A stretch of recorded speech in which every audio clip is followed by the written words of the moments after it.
moneda extranjera, en dólares estadounidenses al 31 de diciembre, a un periodo de 6 meses plazo con una tasa del 6% de interés semestral. Entonces, como esta es una transacción que está en moneda extranjera, primero estoy analizando la transacción, primero voy a tener que reexpresar esa transacción para reflejarla al valor del tipo de cambio de la fecha en la cual se va a hacer la cobranza.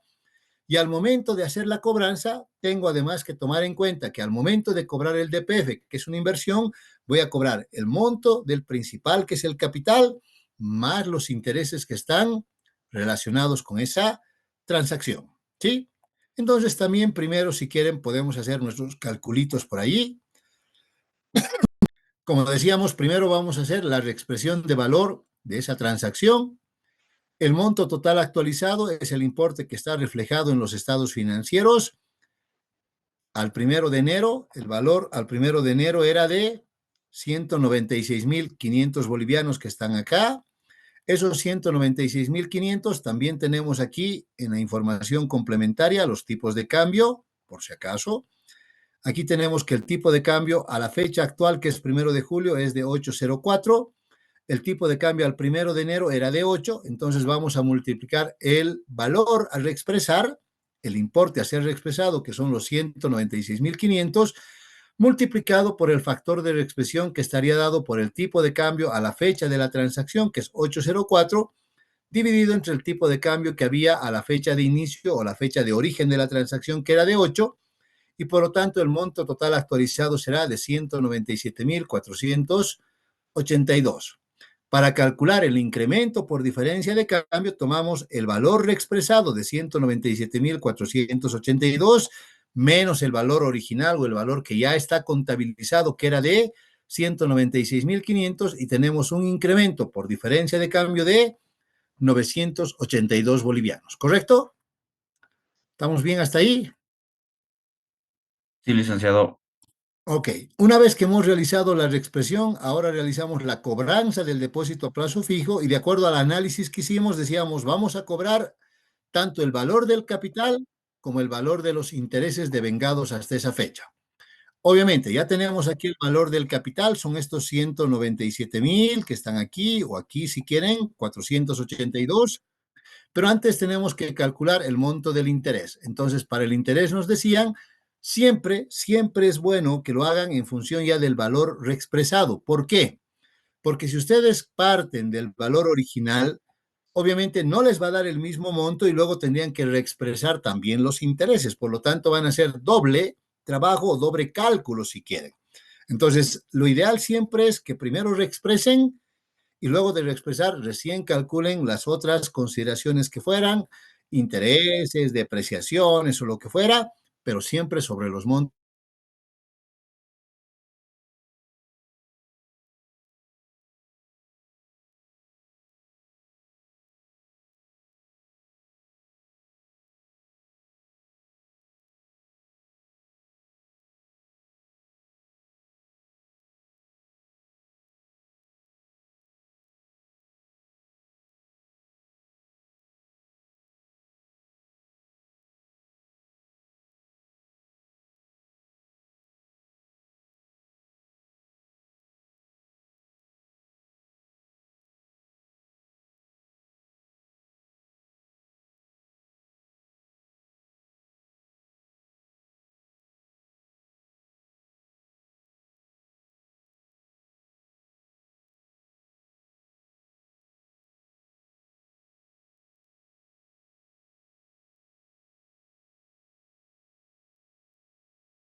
a la cuenta de depósitos a plazo fijo, que son esos 197.492, que en esencia es el valor del DPF a su valor original, a su valor nominal, y también vamos a abonar por los intereses percibidos utilizando la cuenta intereses ganados en inversiones, intereses percibidos en inversiones, intereses en depósito a plazo fijo. Vean, el nombre de la cuenta no me interesa mucho, pero sin embargo es bueno que cuando resolvamos los ejercicios ustedes puedan aquí poner qué tipo de cuenta es la que están utilizando para que al momento de evaluar o de tomar en cuenta esa cuenta podamos identificar si la naturaleza de la cuenta corresponde o no a un elemento de los estados financieros que ustedes hayan identificado de manera adecuada. Repito, el nombre exacto no me interesa porque yo no les he dado una nomenclatura de cuentas ni nada parecido y estamos basándonos en el criterio que ustedes ya tienen para poder utilizar las cuentas adecuadas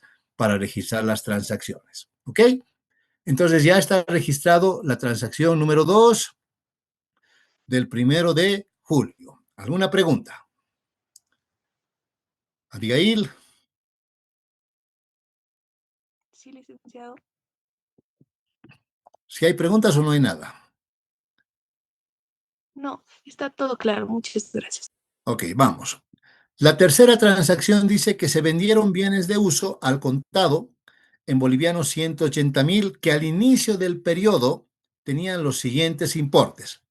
Un costo de 210.000 y una depreciación de 38.000. Ojo, en la vida real esto puede ser diferente. Esto es un ejercicio nada más donde obviamente los cálculos por ahí a veces nos complican. La vida real a veces es mucho más fácil porque seguramente la empresa tiene un listado de todos sus activos y del listado de activos que tiene se identifican cuáles son los que se van a, en este caso, vender y cuáles son los que se mantienen. ¿Por qué les hago esa aclaración? Porque al inicio del periodo la empresa tenía un total de activos que pueden ser varios, que suman un total de 870.000 bolivianos y de ese total de activos solamente se vende una parte que son 210.000, no se vende todo. Entonces, si ustedes quieren, hagan de cuenta que son dos lotes. Debe haber uno que es de 210.000 y otro que puede ser por la diferencia de 660.000, con lo cual tendríamos los 870.000 del total del activo. ¿Ok? Ahora bien, ¿qué información adicional tenemos? Nos dicen que los bienes de uso en el punto 4 se deprecian bajo el método de línea recta. Perfecto, ya tenemos el método de depreciación, que además tienen todos una vida útil estimada de 10 años. Ok, en base a eso, vamos a analizar la transacción. La primera condición es, el rato que yo, y no se olviden, la fecha es de la venta el 1 de julio. Voy a tomar en cuenta para vender al 1 de julio los valores que tenía al 1 de enero. ¿O qué tengo que hacer primero? O ya lo vendo nomás. Tendría que reexpresarse. Ok, más que hablar de reexpresión, diríamos, tenemos que reflejar el valor que tienen los activos a la fecha de la venta. Entonces, veamos. Yo les decía, aquí tenemos el valor de los activos al 1 de enero del año 2008, que es la fecha, si ustedes quieren, de inicio de las transacciones, donde nos decían el valor de los activos es de 210.000, que tiene una depreciación de 38.000, por lo tanto el valor en libros del activo a esa fecha es de 172.000. Pero estamos hablando de que esos valores son al 1 de enero del año 2008. Como decía Cristian, nuestra fecha de venta es el 1 de julio, no es lo mismo. Por lo tanto, lo primero que vamos a hacer es determinar cuál es el valor de sus activos a la fecha de la venta. Ahora bien, si nosotros estuviéramos en una economía hiperinflacionaria, seguramente lo primero que tenemos que hacer es reexpresar el valor del bien, porque es un rubro no monetario. Entonces vamos a reexpresar el valor del bien en función de la inflación y luego dirán, y vamos a calcular la depreciación del bien hasta el momento de la venta y recién procederíamos a la baja. O sea, como que tendríamos que hacer 3 asientos más o menos. Sin embargo, como no nos mencionan en el ejercicio que estemos en una economía hiperinflacionaria, entonces no tengo por qué reexpresar los bienes. el valor de los bienes que tenía el 1 de enero, que era de 210,000, sigue siendo el mismo valor a la fecha de la venta, que es el 1 de julio. No cambió nada su valor. Sin embargo, dirán ustedes, sí va a cambiar su depreciación acumulada, porque la depreciación que teníamos al mes de enero o al 31 de diciembre, obviamente no va a ser la misma que tengamos 6 meses después. Entonces vamos a calcular cuál es el monto de la depreciación al momento de la venta. Entonces tomamos otra vez el valor del activo, que puede estar o no reexpresado, pero tomamos el valor que tenga a esta fecha, que es la fecha de la venta, que son 210,000.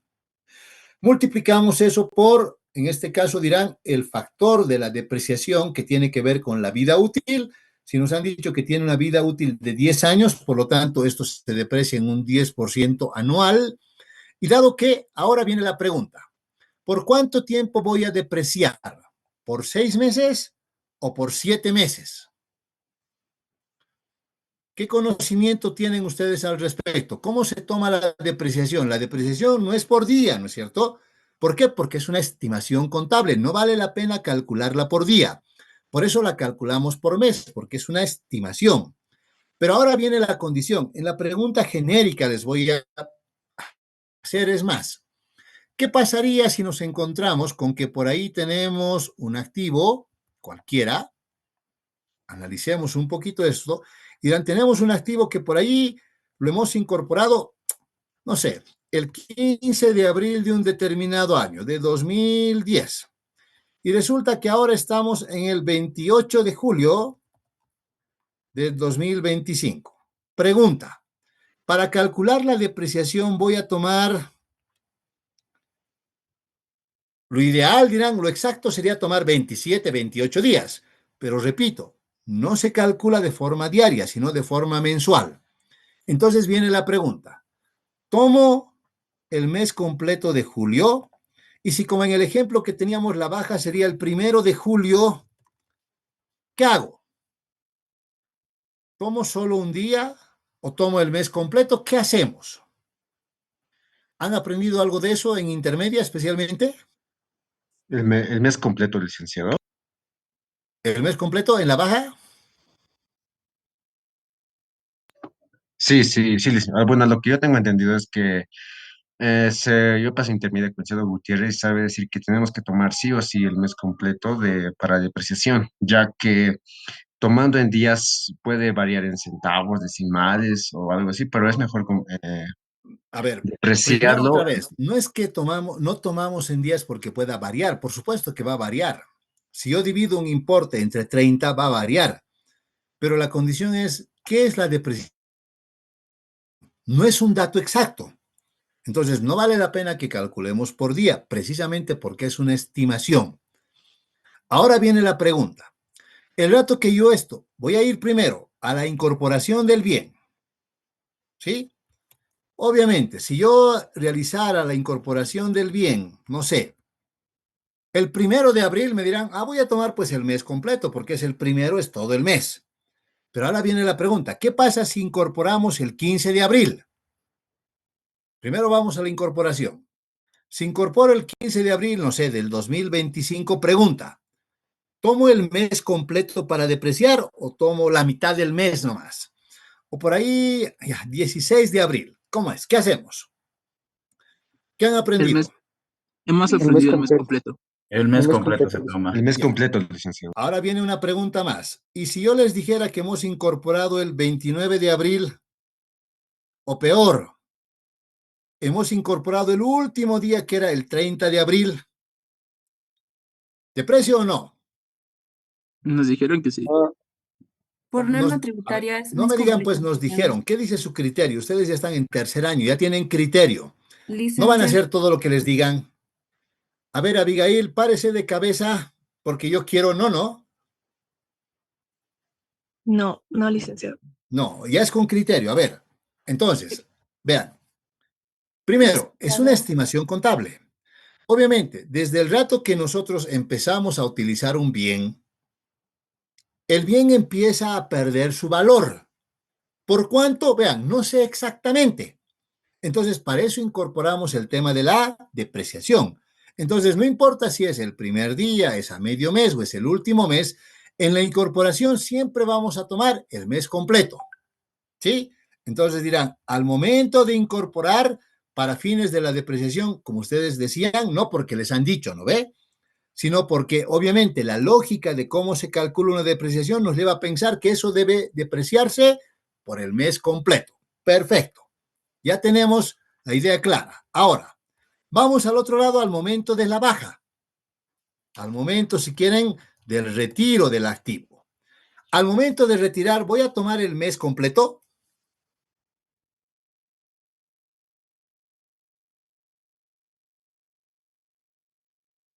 ¿O qué hago?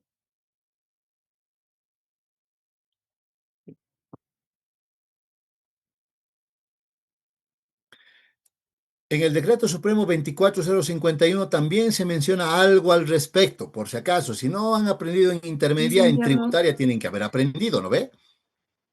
licenciado, yo lo tomaría completo porque como hace rato le dije por norma tributaria en el artículo 22 del Decreto Supremo 24051 te dice tienes que tomar el mes completo para la depreciación. Ya, pero dice ese artículo en la baja y en la incorporación lo mismo o diferencia, ya que usted tiene el artículo a la mano. Miriam eso, ¿ve? Sí, licenciado.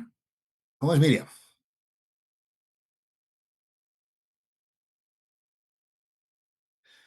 Yo no, yo Ah, no, yo no soy tan capo como Miriam para saber qué número de artículo es o en qué párrafo dice. Mi capacidad de memoria no ha llegado a ese extremo.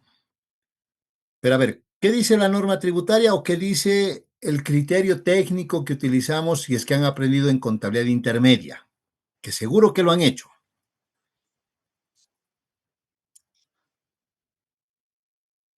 Ok, voy a tomar el mes completo. Ya, pregunta. Ahora bien, imaginen que yo agarro y les digo, vamos a incorporar algo el 1 de enero, o el 10 de enero, o el 15 de enero, y por regla vamos a tomar el mes completo. Perfecto. Y ese activo tiene una vida de 12 meses, ¿correcto? 12 meses.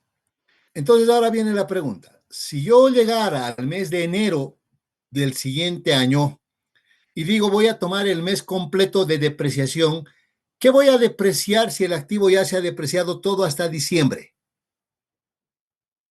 ¿Me entienden? O sea, de enero, yo digo 12 meses de vida útil y terminó en diciembre. Y si lo doy de baja en enero recién y alguien me dice, como decía Miriam, voy a tomar el mes completo, pero el mes completo, el de enero, pero enero ya el activo ya se ha depreciado totalmente, ¿qué va a tomar? Y ya no hay nada que depreciar. Entonces, ahí desde la lógica, que está también en muchos libros de contabilidad, está inclusive en la norma de contabilidad número 1, si mal no recuerdo, nos dicen que evidentemente al ser la depreciación un cálculo estimativo en la incorporación, por eso estaba haciendo la diferencia, en la incorporación no importa la fecha de incorporación, se toma el mes completo. Pero al momento de la baja, otra vez, no importa la fecha de la baja, se toma el mes completo, pero hasta el mes anterior.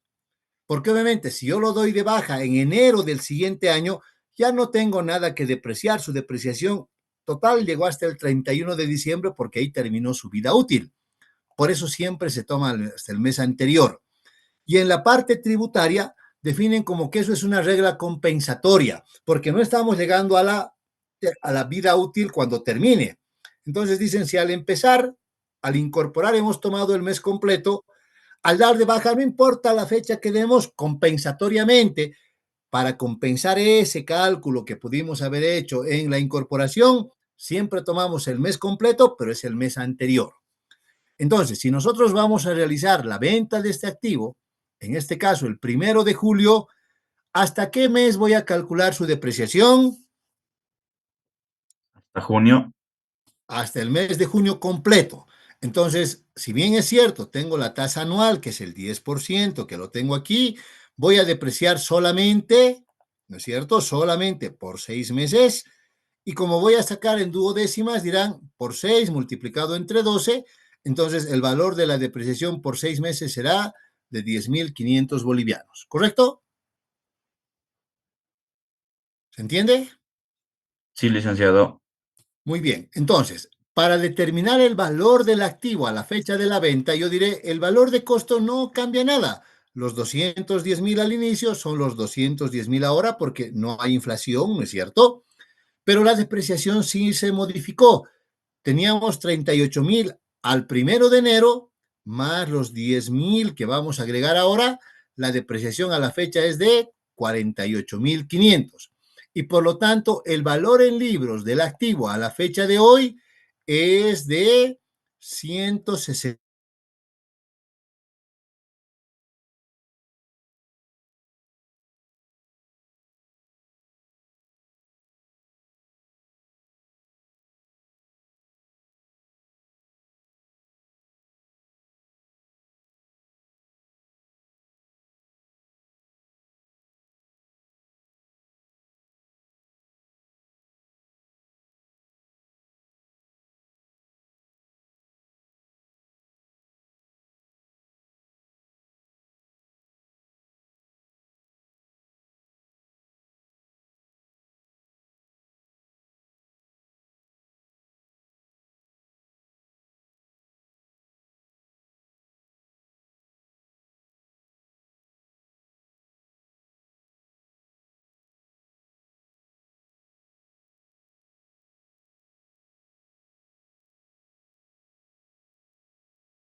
Bien, ya estamos, creo, todos de vuelta.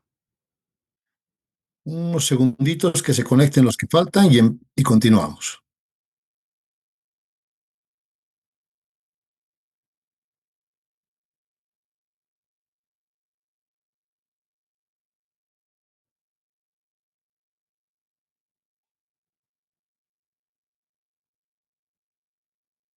Ok, ya estamos todos. Entonces decíamos, si bien es cierto, nosotros estamos vendiendo un bien que lo teníamos desde hace varios meses atrás o varios años. Para determinar el valor de la venta y el producto de la venta, siempre tenemos que hacerlo a la fecha en la cual realicemos la venta del activo. Entonces, para eso, lo que hemos realizado es primero el cálculo que nos permita determinar cuál es el valor en libros que tiene el activo.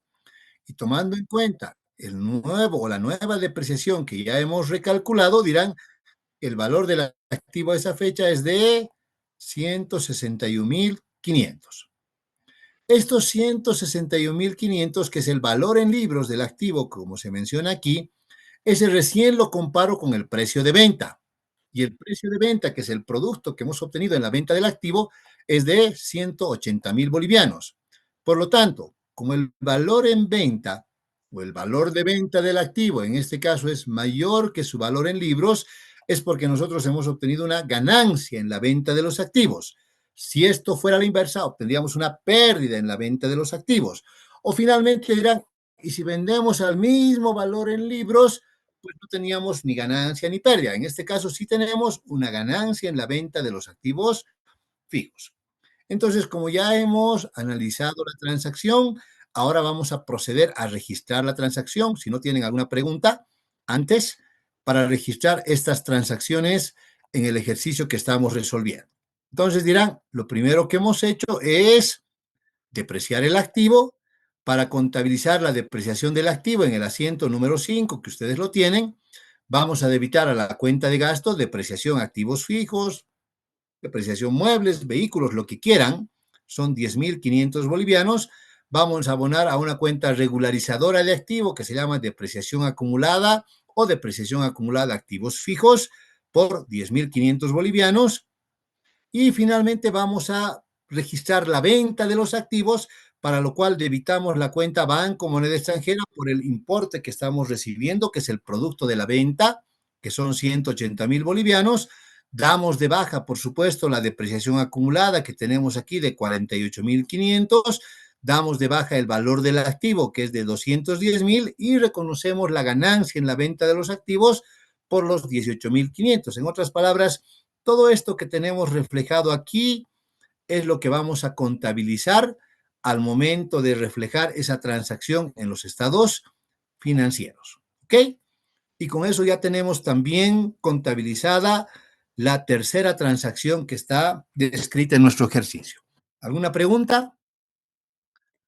Licenciado, disculpe, hace rato hizo un comentario de que también se podría vender a un valor menor.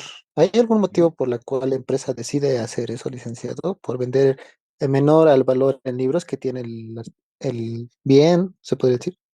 Pueden haber varias circunstancias. Una de ellas, por ejemplo, si yo tengo un bien que está deteriorado, yo conozco que tiene un deterioro y tal vez ya no lo puedo utilizar de la forma en la cual estaba previsto, tal vez me conviene venderlo. Y para asegurarme la venta, no necesariamente voy a ganar al venderlo, puedo venderlo por debajo de su valor en libros. En otras circunstancias, simplemente porque tal vez vean, la empresa moderniza sus activos y los que tiene ya no los va a utilizar, pues decide venderlos y los va a vender pues al precio que en el mercado estén vigentes o que la empresa pueda venderlos.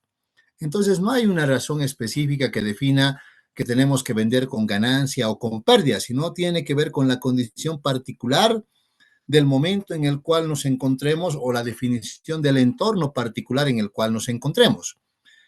Hagamos algo más sencillo todavía.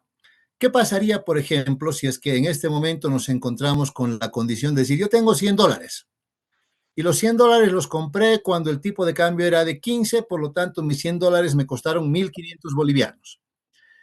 Y alguien dice, y hoy lo puedes vender. Vean, si yo necesito el dinero en bolivianos, tal vez lo venda. Pero puede ser que si el tipo de cambio hoy es de 13, solo voy a recibir 1.300, voy a perder 200 bolivianos. Y alguien me diría, no es un buen negocio. Sí, pero necesito la plata hoy día. No queda otra que venderlo, ¿se da cuenta? Ahora dirá, y si no necesitara la plata hoy día, por ahí puedo esperar a que el tipo de cambio en vez de 15 suba a 16, 17 y recién venderlo con una ganancia. Entonces la condición no pasa porque hay una sola razón por la que una empresa decida ganar o perder, sino es por la operatoria del negocio y las condiciones en las cuales se realizan las transacciones. Mariela pregunta, ¿por qué no reexpresamos? Reexpresamos por, me imagino, inflación, ¿no ve, Mariela? No reexpresamos porque les decía, no estamos en épocas de inflación. Entonces, si en el ejercicio que tenemos no nos mencionan la existencia de la inflación, no realizamos aquello. Si nos dijeran que estamos en una economía hiperinflacionaria, además de los tipos de cambio, seguramente nos darían los factores del IPC o el factor de reexpresión que tenemos que utilizar para realizar la reexpresión de los activos. Pero no está mencionado en el ejercicio, Mariela, ¿sí?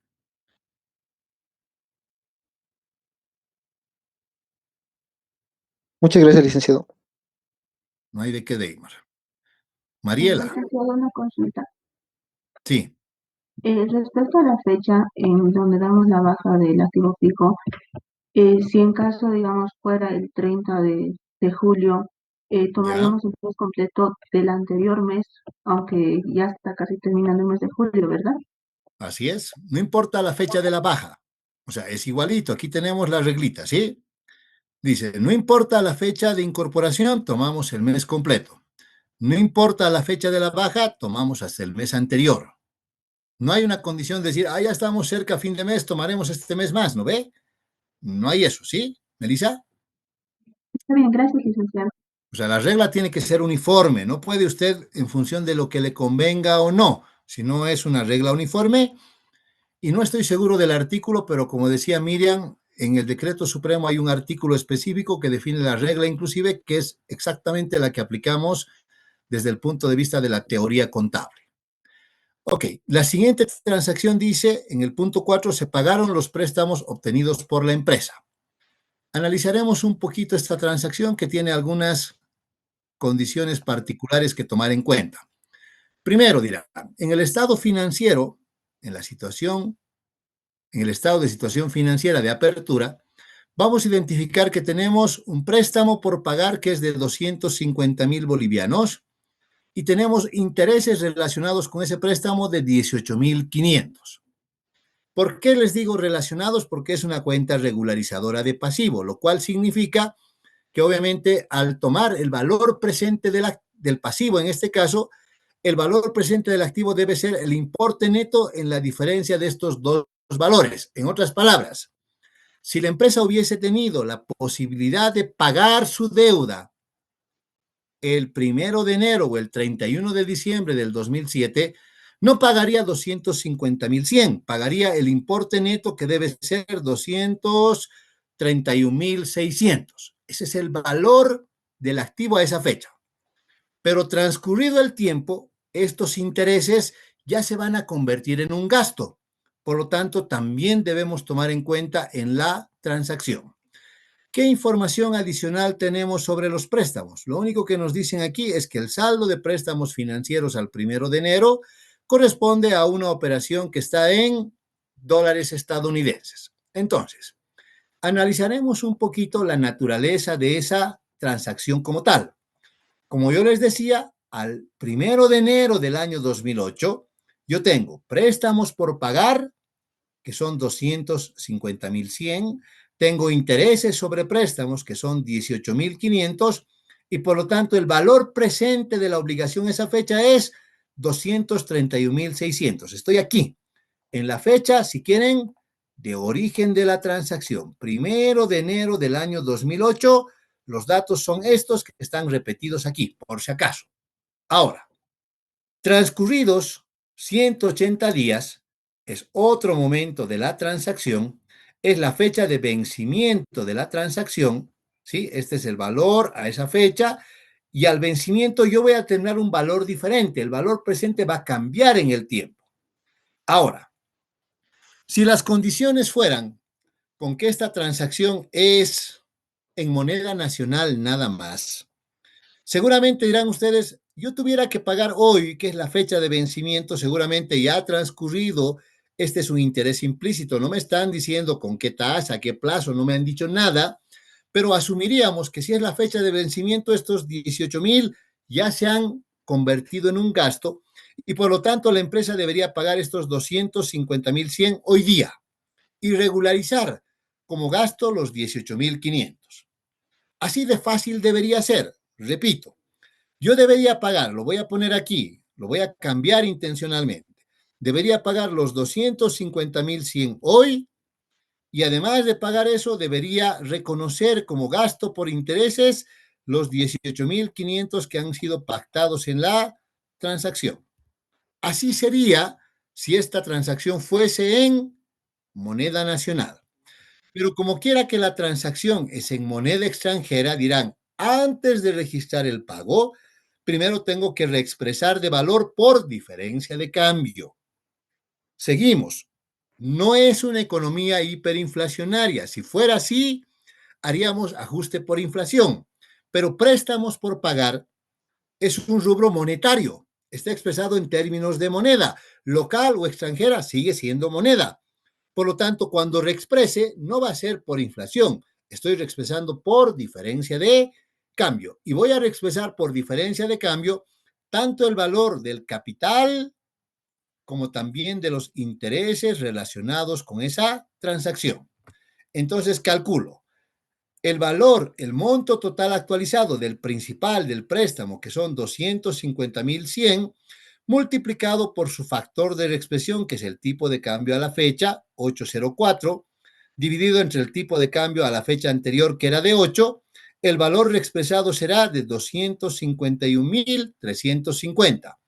Ese valor reexpresado menos el valor que ya está contabilizado o el valor en libros, que es de 250.100, tengo un incremento por diferencia de cambio de 1.250 bolivianos.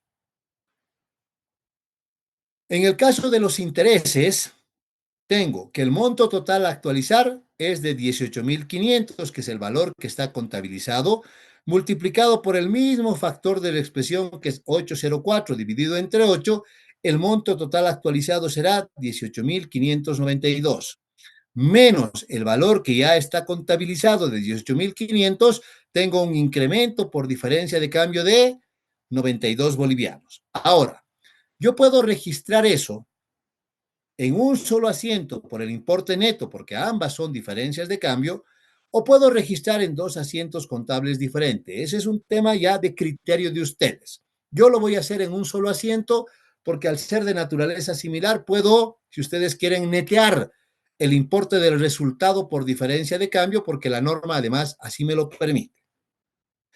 ¿Qué quiere decir eso? Dirán.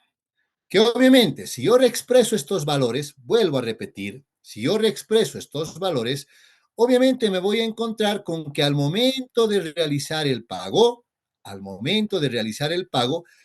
los 250.100 los tengo que pagar a esta fecha, pero ojo, esos 250.100 por diferencia de cambio nada más, se convirtieron en 251.350 y los 18.500, otra vez por diferencia de cambio, se convirtieron en 18.592, que yo los voy a, como ya ha transcurrido ese periodo de tiempo, ese importe ya se ha convertido en un gasto. Entonces voy a reconocer el gasto del periodo por esos intereses e implícitamente voy a regularizar en la transacción el valor de la obligación de la deuda. Entonces voy a hacer dos cosas. Voy a pagar la deuda y voy a regularizar el gasto por los intereses, dado que eso se ha contabilizado como una cuenta regularizadora en este caso. ¿Ok? Entonces, vuelvo a mi ejercicio. El primer asiento que voy a hacer en este caso es por la diferencia de cambio. Estamos en el asiento en el registro contable número 7. Yo les decía, por el importe neto, ¿sí? Entonces, como quiera al final que el valor del pasivo es menor al de su cuenta regularizadora, siempre va a ser así, entonces yo voy a tener una pérdida por diferencia de cambio, ¿sí? Entonces debitaré a la cuenta diferencia de cambio, al debitar estoy asumiendo que es una pérdida por el importe neto entre 1.250 y 92 me da 1.158.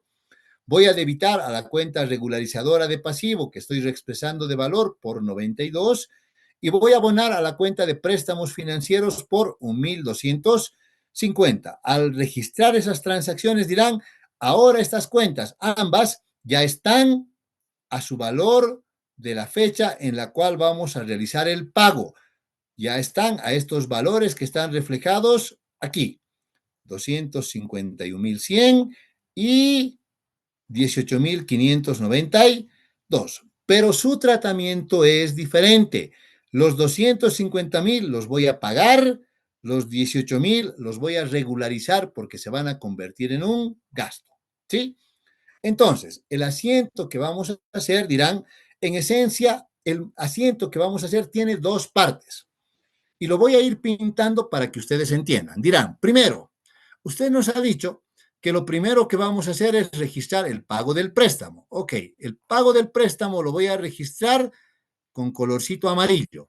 Entonces dirán, el pago del préstamo es, voy a debitar a la cuenta de pasivo por el monto total de la obligación a esa fecha, que sería el valor reexpresado, que ya lo hemos calculado, es de 251.350. Por el mismo importe voy a pagarle al banco por la obligación que tengo para dar de baja los 251.350 y vean, si yo quiero lo puedo hacer hasta en un asiento separado. En otro puedo registrar la regularización del gasto por interés. Entonces, como hemos utilizado una cuenta regularizadora, dirán, esa cuenta regularizadora la tengo que dar de baja y tengo que contabilizar el gasto. Entonces, debito la cuenta de gasto que puede llamarse intereses pagados en financiamiento, intereses bancarios, intereses sobre préstamos. Otra vez vean, el nombre de la cuenta no me interesa. Lo que me interesa es que utilicen adecuadamente la naturaleza de la cuenta, que en este caso es un gasto. Entonces debito la cuenta de gasto, intereses sobre préstamos, intereses pagados o lo que fuera, y abono a la cuenta regularizadora de pasivo esos mismos intereses sobre préstamos. Al hacer esta transacción, otra vez, ya estoy regularizando y consecuentemente dirán, regularizo el pasivo y obviamente al haber transcurrido el tiempo aparece la cuenta de gasto para registrar esa transacción. Y ya tenemos, otra vez dirán ustedes, registrada la operación, en este caso es la transacción número 4 relacionada con el pago de los préstamos obtenidos por la empresa. ¿Ok? ¿Se entiende? Si tienen alguna duda sobre esta partecita de por qué el valor presente y todas las cosas, no se preocupen, tenemos una transacción parecida que la vamos a ver si nos alcanza el tiempo en un ratito más o la siguiente clase. ¿Hasta aquí tienen dudas? Ok, vamos. La siguiente transacción dice, la Junta de Accionistas decidió distribuir y pagar los resultados acumulados que habían al 1 de enero. ¿Cuánto eran los resultados acumulados? Eran 116,000 bolivianos. Distribuir y pagar. Entonces, ¿cuál sería el asiento? Dirán, si lo distribuiría solamente, iría a un pasivo como dividendos por pagar. Pero como quiera que estoy distribuyendo y estoy pagando, directamente puedo registrar el pago por la transacción. Entonces, el registro contable será, vamos a debitar a la cuenta de resultados acumulados el importe de la distribución, que son 116,000 bolivianos, y vamos a abonar a la cuenta de Banco Moneda Extranjera los mismos 116,000 bolivianos. ¿Ok? ¿Estamos bien? Cristian, Sí, licenciado. o ya se ha ido. Muy bien, ese es el asiento 5, el más fácil si quiere, ¿no ve? Ahora, en la transacción número 6, dice que la empresa compra crédito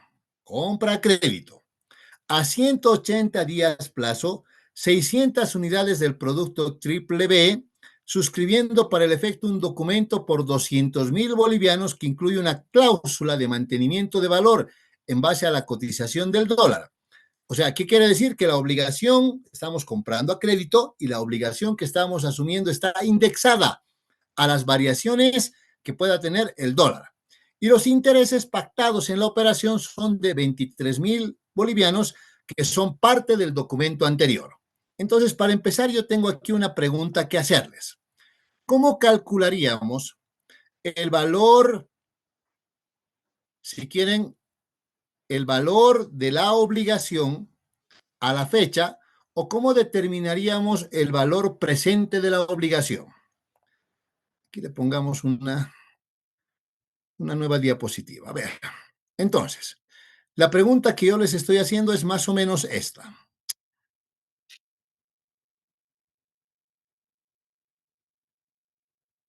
Estamos al 1 de julio del año 2008. Esto lo podemos borrar si quieren. A ver. Eliminar. Ya está. Y entonces ahora, esta es la pregunta que les estoy haciendo. Estamos realizando la compra de mercadería para la cual, de acuerdo al enunciado que tenemos, dicen que vamos a suscribir un contrato, ¿no es cierto? Un contrato que en este caso es por 200,000 bolivianos. Y además nos aclaran que la compra de esta mercadería incluye, o sea, está implícito dentro de la compra, intereses, si quieren, en la compra de mercadería, que son 23,000 bolivianos.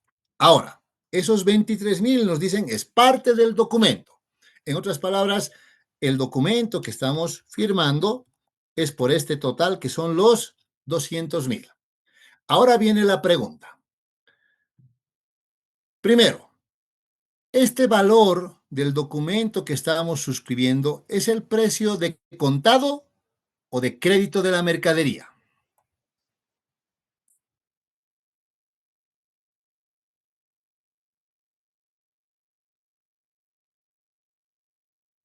¿Qué valor es? ¿El de contado o el de crédito? El de crédito, licenciado. Ok, este es el valor de crédito. O sea, si quieren, es el precio de compra de crédito. Y entonces dirán, ¿y cuál sería el precio de compra de contado? ¿Le sumo o le resto los 23.000? Le tendríamos que restar, licenciado. Le tuviéramos que restar. Por si acaso, Mariela, está al revés lo que usted me ha dicho, ¿sí? Entonces, como dice Brian, es el valor del crédito y obviamente vean el valor del crédito, pero dice aquí que incluye los intereses. Por eso el valor de compra siempre va a ser menor. El valor de compra de esta mercadería es solamente de 77.000 si fuera de contado. Entonces, si ustedes quieren, estos 23.000 que están implícitos deberían restar al valor del documento si quisiéramos establecer el valor presente de la obligación. Este precio de compra de contado no es otra cosa que el valor presente, dirán ustedes, en este caso de la cuenta por pagar. ¿Ok? Eso es muy importante que puedan determinarlo bien. Entonces, ¿cuál es el valor del inventario? ¿Qué incluye el precio del inventario? Incluye el precio de compra, de contado, de crédito. Ah, de contado. Más todos los costos relacionados hasta que los bienes lleguen al almacén de la empresa. Ojo, estamos diciendo el valor de contado. Los intereses podrán ser parte del activo solamente cuando es un activo capitalizable o es un activo apto, dice la NIC 23. En este caso, la compra es inmediata. Por lo tanto, no tenemos datos que hayamos requerido de un tiempo sustancial ni nada parecido. Por lo tanto, los intereses no son parte del costo del bien. ¿Ok?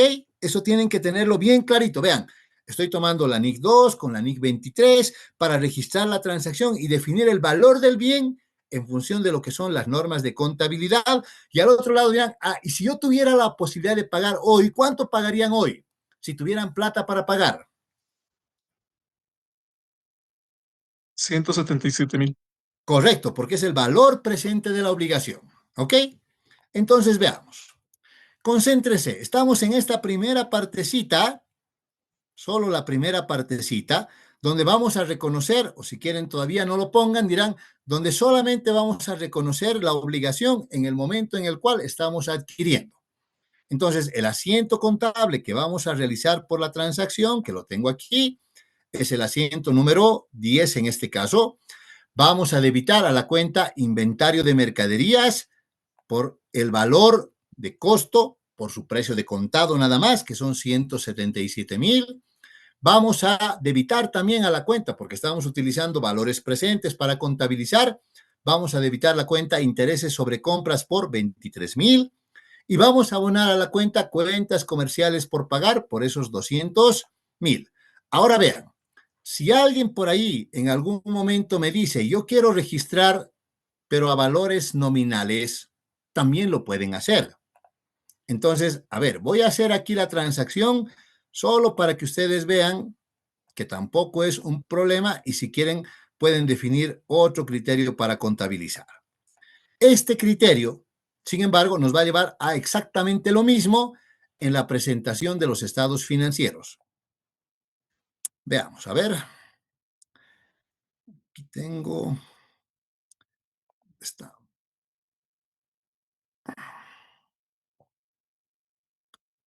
Aquí. Aquí.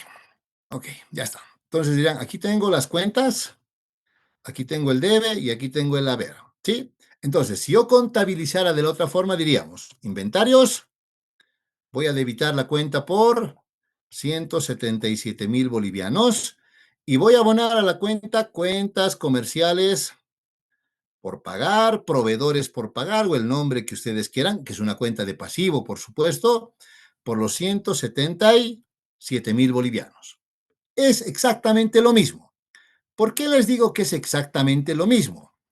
Porque si nosotros vemos desde el punto de vista de lo que es la presentación de los estados financieros, en el estado de situación financiera, dirán, yo voy a tener en la metodología que hemos utilizado aquí con cuenta regularizadora, voy a tener en el pasivo cuentas comerciales por pagar, 200.000, menos intereses sobre compras al crédito 23,000, importe neto, dirán neto, si quieren, lo puedo poner ahí abajito, 177,000. Esa es una forma. Si utilizo esta otra, dirán, directamente tengo cuentas por pagar los 177,000 y nada más. Es exactamente lo mismo, solo es metodología de registro, nada más. Solamente que si ustedes recuerdan, hemos dicho en las primeras clases, nosotros para todo vamos a utilizar cuentas de orden. ¿Por qué? Porque nos parece más relevante tener información no solo sobre el valor de la obligación de hoy, sino también tener datos sobre cuánto debería pagar hoy, pero también cuánto debería pagar al momento del vencimiento por la operación de crédito, que vendría a ser el valor total de la transacción. ¿Ok? Ese es un acuerdo entre nosotros, pero lo mismo hacen exactamente las empresas cuando definen sus criterios para contabilizar. ¿Ok? Ahora bien, eso fue en el momento de registrar la transacción, dirán, al momento de realizar la venta. ¿Perfecto? O perdón, al momento de realizar la compra. Obviamente, como estoy comprando 600 unidades en 177,000, también puedo dividir esos 177,000 entre las 600 unidades. Y ustedes aquí tienen en la paginita, a ver, en la paginita número 11, tienen también su Cardex de inventario en la 12, donde dirán, teníamos 1,000 unidades, ¿se acuerdan? Hemos a 280, eran 280,000. Hemos vendido 500 unidades a 280, quedaron otras 500 a 140,000 porque estamos utilizando el método PEPS. Y ahora vamos a hacer una nueva compra y como la nueva compra tiene valores diferentes de la anterior, entonces tenemos dos lotes, tenemos 500 unidades a 280 y 600 unidades ahora a 295. Tenemos dos lotes en nuestro almacén de inventarios. Eso está ahí, por si acaso. Para que además de tener, dirán, el registro, el mayor, tienen hasta el Cardex de inventario por el registro de la transacción. ¿Ok? Estamos en la transacción número 10. ¿Sí? Ahora bien, vamos a irnos al 31 de diciembre. ¿Qué ocurre el 31 de diciembre? Dice, el 31 de diciembre lo primero que vamos a hacer es pagar la compra de la mercadería que hemos realizado hace 6 meses atrás. En otras palabras, voy a pagar estos, vean, 200,000. ¿Por qué 200,000? Porque ya ha transcurrido el tiempo y obviamente si yo tuviera que pagar hoy pagaría 200,000, ya no los 177,000, lo cual significa que estos 23,000 se convertirían en gasto, pero con la única condición que debo tomar en cuenta es que esta compra de mercadería, según nos dijeron, estaba indexada a las cotizaciones del dólar. Por lo tanto, yo compré cuando el tipo de cambio era de 8,04 y ahora voy a pagar cuando el tipo de cambio es de 8,08. Entonces, ¿qué tengo que hacer? Primero voy a reexpresar de valor y luego voy a registrar el pago por la obligación. ¿Ok? Ahora bien, y al momento de registrar el pago, también voy a regularizar los intereses correspondientes a esa transacción. Entonces, ahora sí, veamos un poquito. Dirán, aquí tengo el valor presente, que era al momento de la transacción el 1 de julio, pero al momento del vencimiento sus valores van a ser diferentes. Siempre tengan en cuenta eso. Yo tenía el valor, si quieren, el valor futuro eran los 200,000, pero el valor presente eran solo 77,000. Obviamente, transcurridos los 6 meses, el valor futuro es lo que yo debo pagar. Voy a pagar estos 200,000. Pero esos 200,000 ahora, solamente por diferencia de cambio, se volvieron en 299,000, o perdón, 200,995. Pudieron ser los mismos 200,000 si no había diferencias de cambio. Y al otro lado, los 23,000 de intereses los voy a regularizar como parte del gasto incurrido durante el periodo, porque es lo que obviamente se convirtió en gasto durante el periodo. Otra vez, si no hubiera diferencia de cambio, solo serían esos 23,000. ¿Ok? Entonces, obviamente dirán, si yo voy de una fecha a otra, me voy a encontrar con que tenía una situación al 1 de julio, que está aquí, y obviamente tengo otra situación diferente al 31 de diciembre, donde obviamente la condición es reflejar el concepto del valor presente y el valor futuro de las obligaciones. Entonces dirán, estos 200,000 o que yo debía es lo que debo pagar, pero estos 200.000, obviamente, expresados por inflación, van a tener un poquito más de valor, y los 23.000 voy a regularizar como parte del gasto por intereses incurridos durante el periodo. Y obviamente al otro lado dirán, y el valor presente, estos 177.000 que eran el valor presente al 1 de julio, ahora se han convertido en 200.000, transcurrido el periodo de tiempo. ¿Ok? Entonces hago el análisis de la transacción. Obviamente, ¿qué voy a calcular primero? Primero tengo que calcular su reexpresión por diferencia de cambio, ¿sí? Entonces, por diferencia de cambio dirán, voy a multiplicar el valor de los 200.000, que es el valor de la obligación, por el factor de reexpresión, que es el tipo de cambio a la fecha, 808, entre el tipo de cambio anterior, que era 8, tengo 200.995, menos los 200.000 que ya están registrados, tengo un incremento por diferencia de cambio de 995 bolivianos. Hago lo mismo para los intereses. 23.000 por el factor de reexpresión me da 23.114, menos los 23.000 que tenía registrado, tengo un incremento de 114. Entonces, primero, en el asiento número 11, voy a contabilizar las diferencias de cambio otra vez.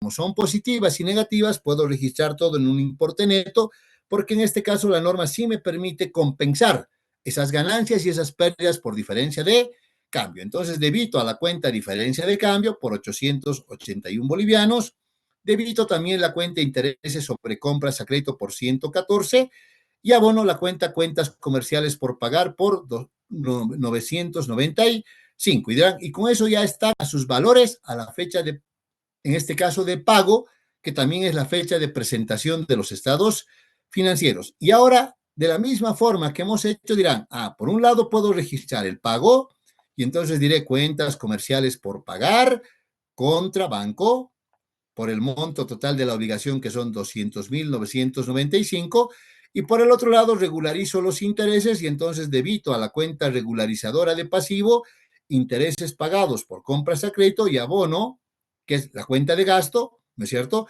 Y abono a la cuenta regularizadora de pasivo intereses sobre compras al crédito. Y ya hemos contabilizado, por un lado, el pago de la obligación y también la regularización de la obligación. ¿Ok? Perdón, la regularización de los intereses involucrados dentro de la operación de crédito. Entonces, ahora dirán, ya tenemos la transacción registrada de esa forma. ¿Qué pasa si usted quiere registrar de esta otra forma?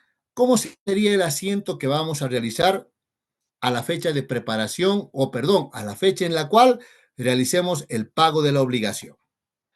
Entonces, veamos. ¿Dónde está? A ver.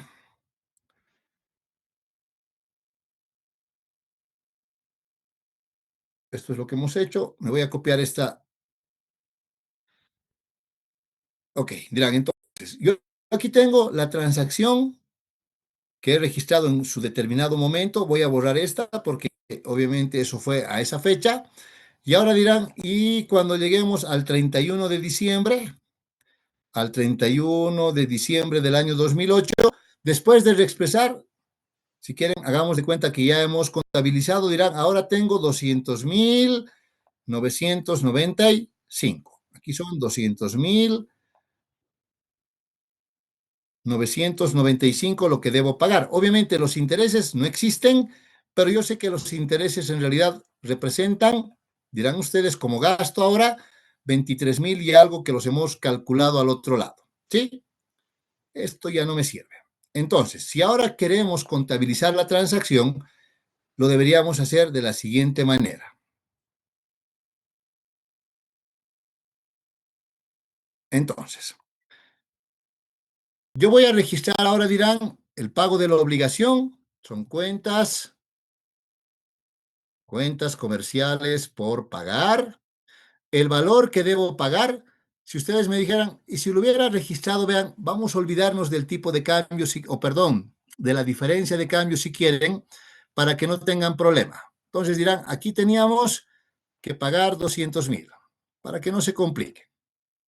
A ver, teníamos que pagar solo los 200.000. Olvídense del tipo de cambio un ratito. Entonces dirán, yo voy a pagar, pero tenía contabilizado según esto solo 177.000. Ok, contabilizo los 177 7.000 para dar de baja el pasivo.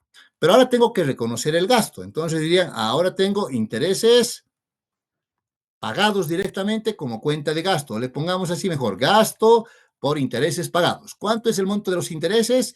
Los intereses hubieran sido 23.000 bolivianos, ¿sí? ¿Y cuánto tuviera que pagar? Tuviéramos que pagar los 200.000 que estaban pactados, que van a incluir tanto los intereses como el importe de, en este caso, el crédito que hemos obtenido. Y ahí serían, dirán ustedes, al banco llevaríamos los 200.000. Obviamente, si ahora adecuamos esto, tomando en cuenta el tipo de cambio, dirán, un ratito, son 200.000, en este caso, 995. Ok, le pongamos ahora, si quieren, el tipo de cambio, 200.995. El gasto por intereses es 23.114. ¿Dónde está? 23.114. Y si hubiéramos reexpresado por diferencia de cambio los 177.000, yo por